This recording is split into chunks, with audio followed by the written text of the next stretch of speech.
we're at an exciting place in the semester. We get to hear this afternoon the fabulous poet Bill Berkson, and then just a week from today, Elizabeth Willis will be here in the Cube to read from her work. The week after that, Dan Beachy Quick. The week after that, Douglas Rothschild. So we'll be pretty much every week with lively literary programming that I hope that you will enjoy. Take a poster if you'd like. If you want to keep track of where we are. It also has the website information, things like that.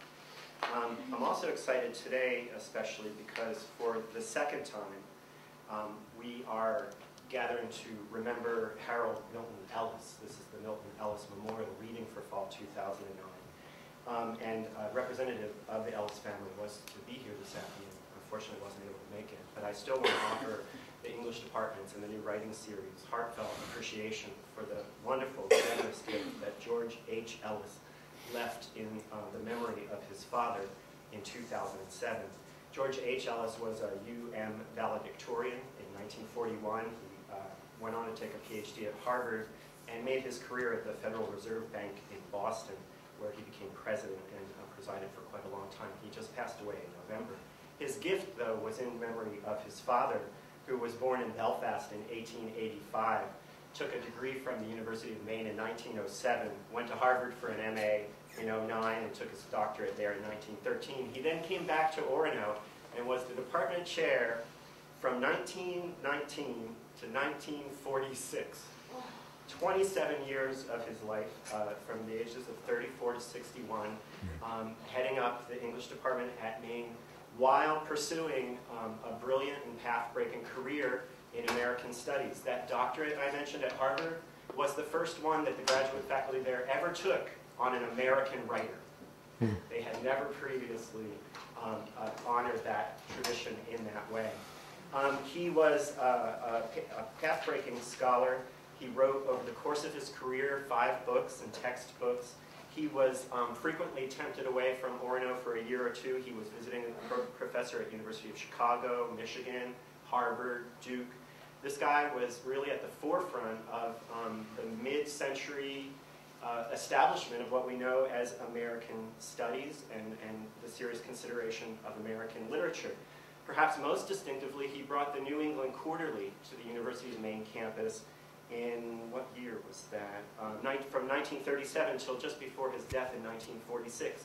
The New England Quarterly is still going to this day. After it was at Orono, I think it moved over to Bowdoin. I'm not sure where it's housed at this moment. But while he was editor at New England Quarterly, he brought in people like F.O. Matheson, Perry Miller, Austin Warren, Bernard DeVoto. These are all people who have since become legendary founders of the field, especially F.O. Matheson. A connection to our reader today, I believe, one of Frank O'Hara's teachers at Harvard. He was. He was, by all accounts, a fabulous teacher.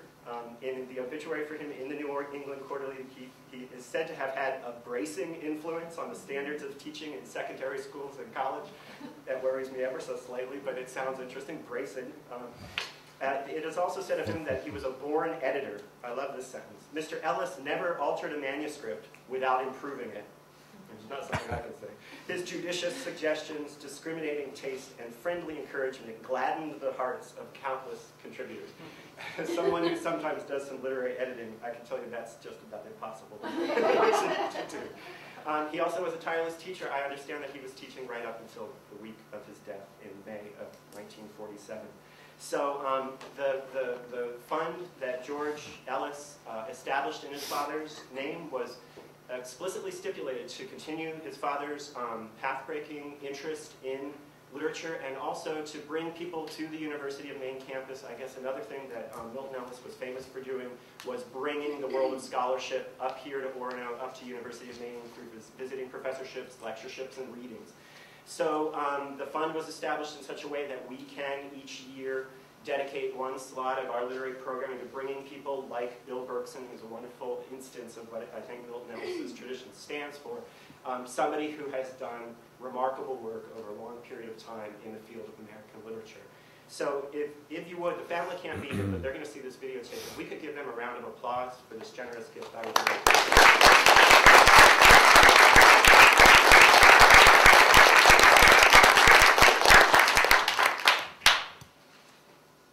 Which brings me to Bill Berkson.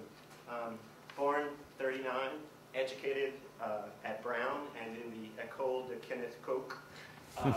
Friend and collaborator of countless fabulous people, Frank O'Hara, Joe Brainerd, Bernadette Mayer. Though a pupil of Kenneth Koch's, eventually also a friend and peer.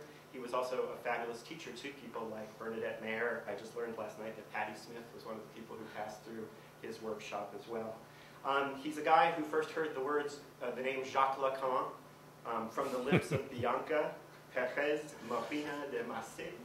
I should have kept my mouth shut. Later Bianca Jagger. He was on the New York scene from 60 until 70 and just was part of everything in terms of being a writer on his own, being an art writer for venues like Art News and the Museum of Modern Art and many other places.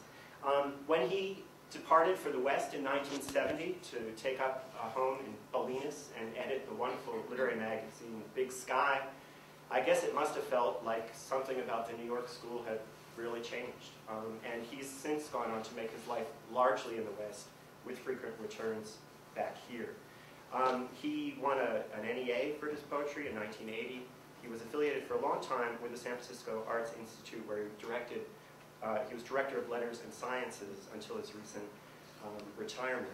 He has sometimes come to Maine. I know for a fact he was here in October 2001 because he was part of one of the very early incarnations of the New Writing Series, and we have documentation of that reading. He was also in the summer of 2006 the distinguished Paul Mellon lecturer at the fabulous Skowhegan Art School.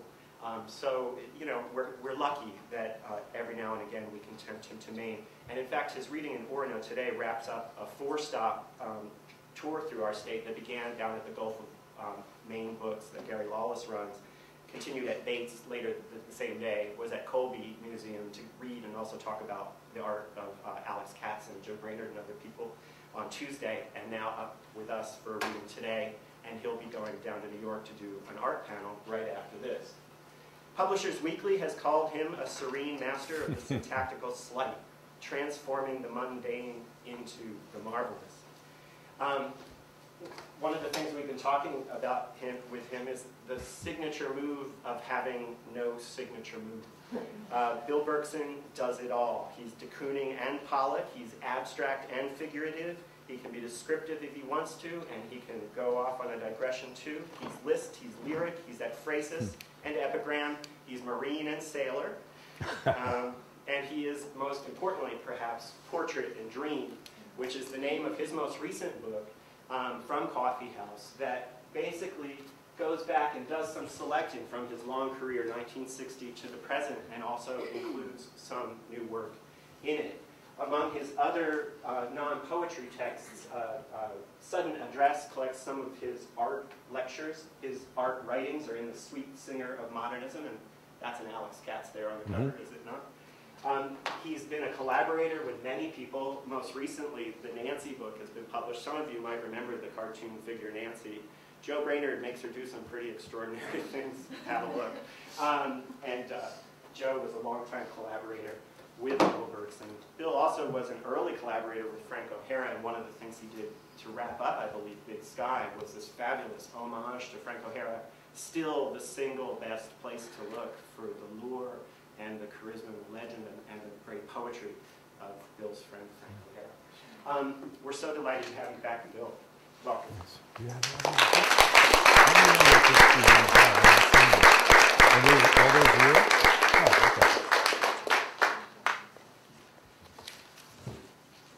Thanks, Steve, and thank you, Jennifer. It's been really